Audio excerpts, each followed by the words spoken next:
Hi, and welcome to Scott Talks. I'm Scott Slaughter, and I'm with comedian Jodi Miller, comedian, producer, mom, daughter.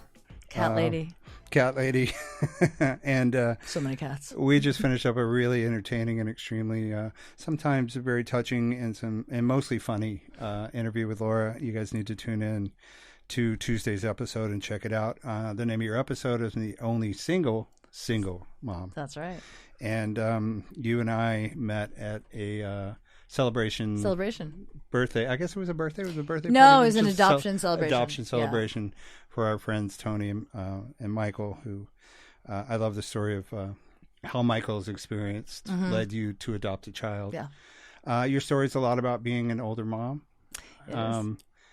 Mature mom. I mean, do you have a term that you prefer? Because I feel like I have to tiptoe, because I think the first thing I said to you was like, thank you, ma'am, or I picked up something for your kid, and you were like, you went into this whole thing about ma'am, and I thought you were kidding. Right. And then I realized you have a whole brand about don't call me ma'am. Because women, I mean, a lot of women they just won't admit it. They'll just take the ma'am, go back to their car and cry with a bucket of Jack in the Box chicken. Well, it's so Do they weird. make chicken? The more you guys talked about it, the more I realized the first time somebody called me sir, I remember it. That's different. Sir is... but it was in the same connotation. Okay. It was like this kid at this restaurant. He was like, "Can I help you, sir?" And it was like this. It was. You felt a little bit older. I got it. And I sort of let it go by. But then, as you guys talked about it, I was kind of like, yeah, that kind of sucks, man. Like, what made you call me sir is kind of what went through my head. But I definitely didn't brand it, you know. It's also, though, sir, though, is a nicer word. So if you think about the words like miss, sounds beautiful. It sounds like give me a kiss, miss. And if you think about ma'am, it sounds like, do you want some ham, ma'am? We're back to Dr. Seuss now. But that's what it sounds like. It's just a terrible word. It's ma'am. You know what I mean? And I joke about how there's madame or madame, and that word is actually from somebody who was about to say ma'am, saw the woman's face, and course corrected it. She was like, seriously? They were like, you're making that up. Damn, you look good. Yes, I'm making that up. I mean, it could Thank be. you. Yes. I thought you were going to go there. I actually, if you want to hear, I don't think I talked to you and Laura about this, how Michael obviously was very influential in my adoption process. Yeah. When I started working at the game show, I had one of my writers, who's also a comedian and a friend of mine. We became a lot closer working on the show. Her and her wife decided to foster to adopt. So they got a newborn. Oh, yeah. I've been through that with a friend. Oh, yeah. And it's very, for those of you who don't know, it's very up and down. It's an emotional roller coaster. Would you say it's like misleading? Well, it is sometimes, yeah. I mean, even though you could lose the baby at any time because reunification is their number one priority, you're taking care of something. You're trying not to get attached. How do you not? Yeah. How? I think I saw the focus go back and forth. Like, you did? Yeah, this is what we're doing, but we're really going to hope that this is our kid. Did it work out? It did not. It did not. And they had to actually, one of the parents was able to focus clearly on the objective, which was reunification, and the other was heartbroken. Yes. I mean, yeah. So I watched them go through that. Theirs did end with the adoption, and yeah, he's 5 years old. And, you know, I watched her deal with that every day, and it was heartbreaking, but they were also in love with this, you know, little boy, and it was just, but between Michael and her, I really made the decision to adopt, but decided not to do foster to adopt because I couldn't do that alone emotionally. I think it's really difficult to be a foster parent by yourself. It's difficult to be a parent by yourself, but I just don't think I would have survived if I was taking care of a baby and then they took the baby away, even though reunification is wonderful when it works and all of that. So Jess is her name. You know, I remember talking to her about it. I was like, I'm going to adopt, and she asked me if I was going to do foster adopt, and I said no, and she's like, I get it, and we're still, you know, going through that. I get my daughter, and then my daughter's now 1.5 years at this point, and the birth mother contacts me because we have an open adoption and says, I'm pregnant again. Yeah, and you're first in line? Yes, I knew that, and I knew that would be the case because I was, you know, I've been emailing her, and she says these beautiful things about, you know, me and my daughter that my daughter's going to see one day, and I really want to have that open line of communication. And she's very open about the fact that, you know, she's so happy that I'm, you know, my daughter's mommy, and that she loves her, and she wishes she could, you know, it's things that I know my daughter's going to want to hear. So when she said she was pregnant again, I knew that she wanted me to adopt again, but I was like, well, I can't be outnumbered. That's not happening. I know. Zone defense. Yeah, no. So But selfishly, for me, I was like, and really for my daughter, I was like, but I know people that are looking to adopt again. Michael and Tony were my first one because they started the adoption process again. Yeah. And I called them up, and that was the day they got Sabrina. Oh, Literally that day, he couldn't even believe it. He was like, oh my God. So I was like, oh my God, I'm so happy for you. And also, oh God. So I was like, what do I do? So then it's kind of like a couple of weeks go by, and then Jess's mom passed away, and I reached out to her because she works on the show that I'm on, and I wanted to see how she was doing. I remember being in a parking lot in my gym and talking to her, and I was seeing how she was doing, and there was a voice in my head that's like, say something. And I was like, it was probably my mom because she's very loud, even in death. And I was like, no, she just lost her mom. I'm like, don't bring it up. What are you doing? You can't even bring it up. And then I was like, I'm going to bring it up. And I said, hey, you're probably not even open to hear this, but my daughter's birth mom is pregnant again. If you and your wife, I know you wanted to adopt again and you didn't think you'd be able to go through foster again emotionally. If this is what you want, it can be a done deal. That's what I said in the car in my gym's parking lot. And she's like, well, I don't know. I mean, I'm like, listen, you just lost your mom. You're about to have breast reconstructive surgery because you tested positive for the BRCA. Like, it was a lot of things going on. I was like, I just want to let you know. And she's like, let me talk to my wife. And I was like, okay. Cut to 2.5 months later, they adopted my daughter's half brother. We just saw him yesterday, 2 days ago. I mean, they live around the corner from me. They live around the corner from us. It's crazy. You seem to have a lot of synchronicity around I know. Yeah, so, and he's a year old. My daughter's 3, and their other son is 5. Isn't that amazing? Is that something you're aware of, the synchronicity? Do you look at it as signs? I do, 100%. Okay. Like the voice it has a personality and a purpose. I definitely had a vision right before my daughter came into my life. I was meditating because what else do you do during a pandemic?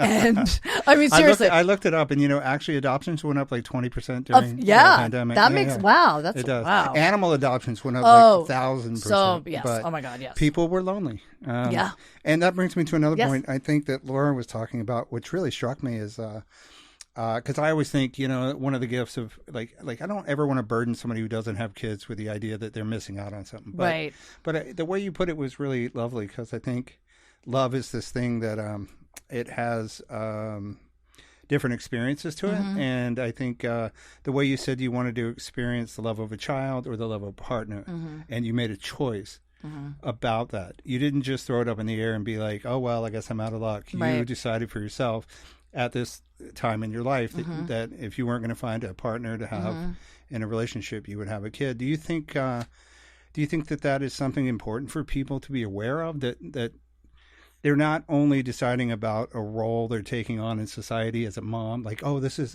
like I was born to be a mom, or right. like, oh, good things never happen to me, I don't have a partner, but this proactive thing to be a parent, is this something that you think people have more right to than they give themselves? It's funny that you asked that, because I had 2 other people that I talked to about this. One is married and couldn't have kids, and we talked a lot about it, about the adoption. And the other one is in a similar place than I am, just a lot younger, but like is finding herself in her early 40s, not in a relationship, still wants to have kids. And I think, to answer your question, you can be proactive in your decision to do that, or you can let whatever the universe is going to happen to you. But I'm somebody that wants to have some sort of control. And by the way, there's no guarantee that I was scared that it wasn't going to happen. You know what I mean? Because I was waiting so long for that. And it might not have. You know what I mean? Well, and I see a lot of people get in that position where they're like, it's never going to happen for me or me. And that becomes sort of the thing that drives them in life. Right. Which is, it feels like something you just decided not to wear. So yes, exactly. When people are like, it's never going to happen to me, it's never going to happen to me, so why should I try? It's never going to happen. But guess what? Then it's never going to happen. It's one of those things where I really could have trusted, that I'm going to find someone, and then maybe I'll be a stepmom, which is a beautiful thing, or maybe I'll meet someone and they have grandkids. Who knows? You know what I mean? But I didn't want to just leave it up to fate. That was my decision. Some people, they're too nervous to take that. It's a big undertaking too. Yeah. Because you're going to get what you want, which I think is love. You're going to get an experience in love. And I think that can be the confusing thing, because, having kids and being in a relationship with someone that I love, right. I find that love is the goal. Like the thing I learned is selflessness and service and being a part of. Like Right. kids teach you how to, sort of put part of yourself aside Right. to be available. Yes. Partners teach you how to, not make it all about receiving, but more about giving. Right. And I think, to think that one or the other offers more of an experience Right. is cutting the experience short. No, I agree. And by the way, I'm not saying to anyone out there that you can't have it all, because I still truly believe that I can have it all. Yeah. And that person's going to show up when they're ready. I feel like I'm ready, but maybe I'm not ready. I don't know. Maybe this is my time to just bond with her and have that life. But whatever's going to happen, it's still out there and it's still a possibility. And it's funny because the love that I have for my parents, it's different than the love that I have for my daughter. What they felt for me raising me is what I'm feeling for my daughter. It's very weird when you get older and you love your parents so much. When I lost my mom, it was so devastating, still is so devastating, that one of the people that loves you unconditionally is no longer here, and that loss and feeling that. She wasn't my best friend. She was my mom. We didn't have the best friend relationship, but I miss her. But once that connection is gone, yes, you understand what the connection is. Absolutely. And now I get it. I've never loved anything like I love my daughter. Like, I love my parents, but again, it's different. I don't remember being, that little. And I remember, though, right before my second Mother's Day, I was just crying really hard. I was missing my mom. And it really was very similar to when I was leaving my daughter's room and she was crying. But when little kids cry like that, when you say goodnight, they're crying because they think they're never going to see us again. And I was missing my mom like that again, like a very young version of myself, thinking I wasn't and I'm not going to see my mom again. And it's the pain. That's how I can describe the pain of losing a parent, is that day that comes that they walk out the door and you don't see them again. And I've had a lot of those moments through my daughter and worked them out, you know what I mean? Because it was just sitting in me, and now I have the words to describe it, you know what I mean? Sure. So absolutely. She's definitely taught me a million things, Yeah, she's lovely, by the way. Thank you. And she actually brought us into our conversation. She did. Was saying it was earlier, all her. Yeah, which I thought was great. She told me, actually, when we got to the party, she was like, "Full disclosure, those we're going to two, hook somebody up. I targeted those two, so just give me the signal. I'll just start dropping shit." I have so many other things I could talk to you about, but let's go into this. So, expectations of being a mother versus the reality of being a mother. Give us because your thing is comedy, and so I'm sure you can see this in a comedic way. But what did you expect versus what did you get? Like, what are some of the things? I think I expected, a lot less repeating, a lot less of you hear all of the stereotypes and all the tropes and all of the stuff, and you think it's not like that. You know what I mean? You don't like it. It's. I think I just expected it to be slightly easier, like them to be slightly like a little because they present themselves, especially when they're at 3, as like people that would understand logic.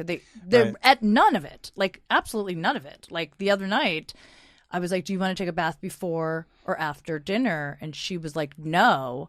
And I said, "Well, that's not an option. It's not the right It's answer. not an option." And I go, "That's not one of the options." And she goes, "Oh, okay, no."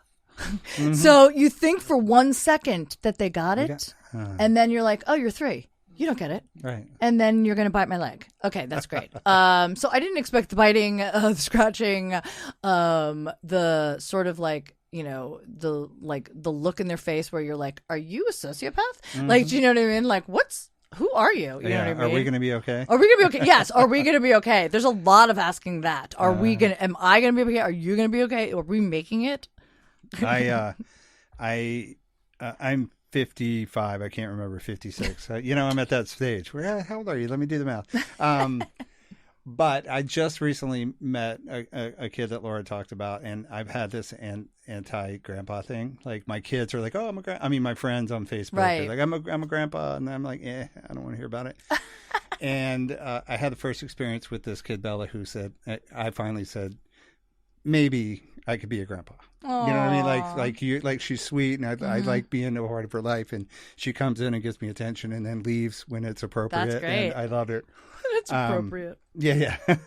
Let me ask you, is there something that you think allows you to be a better parent at this stage in your life than you would have been, say, in your 30s? I definitely have more patience, and I don't have the desire to go out as much. And I'm using that as an example, but like when we're in our 30s, we're still in a very selfish phase. Yeah. We are now no longer, we're not like a young adult. We're an adult. We look great. I think we, so those are some of the best looking years, 30s and 40s. We look great. We feel great. We have a better understanding of stuff.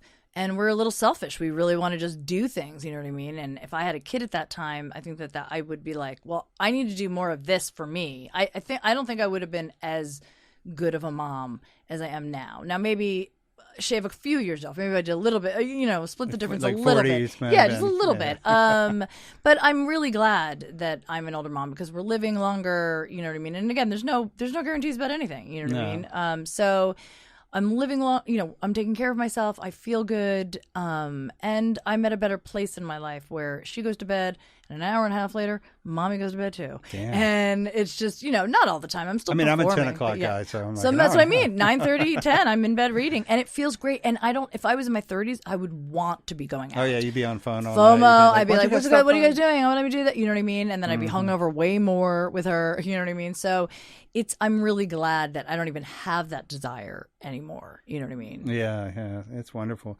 Thank you for coming on the show. You guys we'll have all your contact information in the show notes. You guys tune into the episode on Tuesday. It's wonderful. Check out your new show. We'll try to release this right around the time that your show's coming out. Decades in the making. Yes. And thank you for coming by. Thank you. Yeah. Thanks, guys.